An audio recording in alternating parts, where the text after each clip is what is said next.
Баршаңызға қайырлы күн. Сіздермен бірге Нұргүл. Менің каналыма қош келдіңіздер. Бүгін сіздермен ауызда ерейтін бір жасағаннан шығатын жұмсақ красный бархат цифра торт жасайтын боламыз. Видеоны толықтай қарап шығыңыздар. Ол үшін бізге ең алдымен бөлек ыдысқа қаймағымызды құйып, үстіне содамызды салып, жақсылап араластырып қойып қоямыз.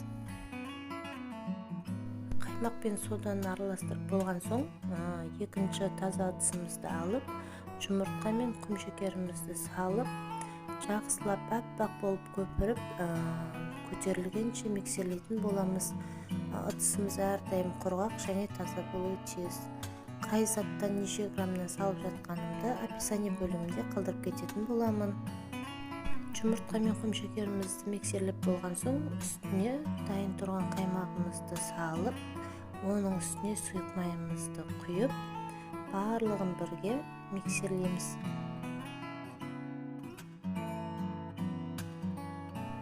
Сұйық заттарымыздың барлығын араластырып болған соң, үстіне қою заттарымызды салатын боламыз. Ең алдымен ұнымызды өлшеп аламыз.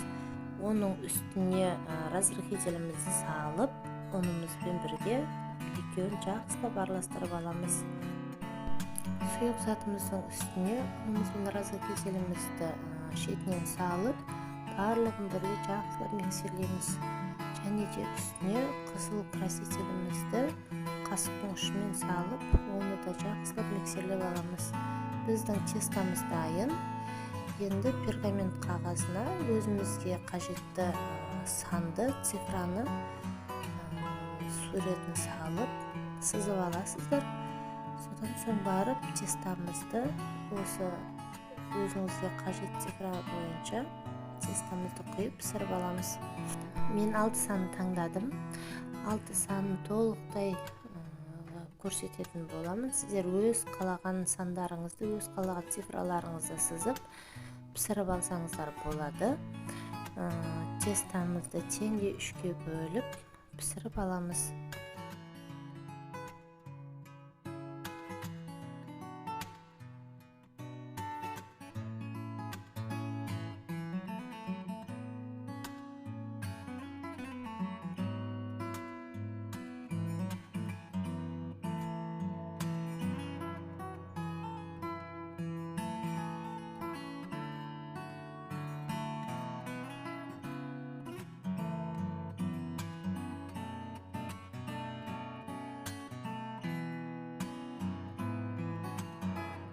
Тестамыздың барлығын теңдей етіп 3 бөлікке бөліп, 180 градуста қызып тұрған пеште пісіріп аламыз. Корждарымыз пісіп шықты. Корждарымызды суытып аламыз міндетті түрде. Содан соң барып өз цифраларымызды осылай барлығын бірдей қылып, цифрамыз бірдей шығу үшін жан-жағын барлығын осылай артық корждардың барлығын кесіп алып тастаймыз.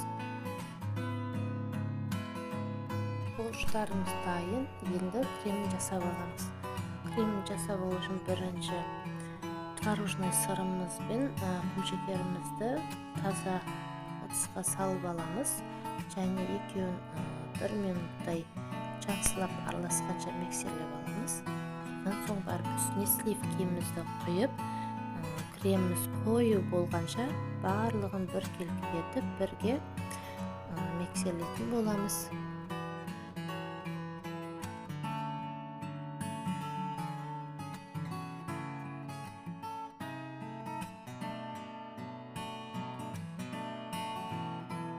Креміміз дайын болды.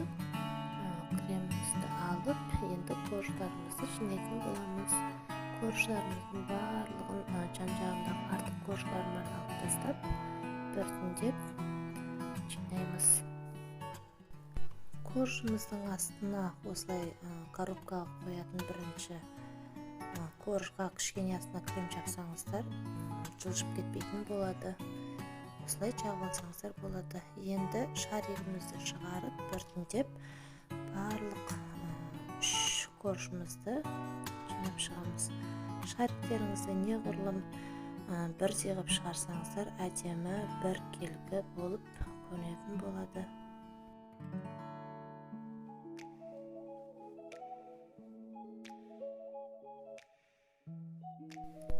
кремімізді толықтай барлық жеріне жағып шығамыз.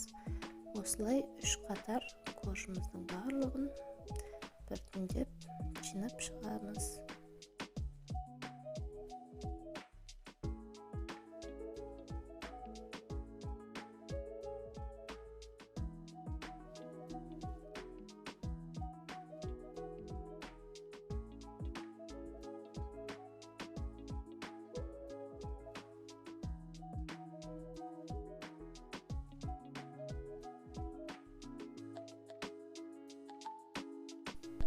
Үш қатар корждың барлығын қалай жинағанымды толықтай түсірдім.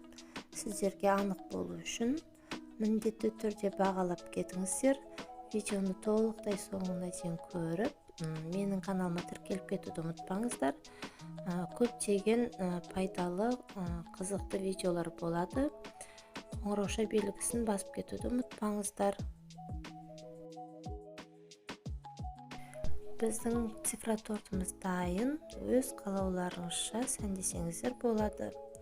Мен осылай жеміс-жидекпен сәндеп шықтым. Ұнап жатса лайк басып кетіңіздер. Барлықтарыңызға рахмет, жасап көріңіздер. Келесі кездескенше сау болыңыздар.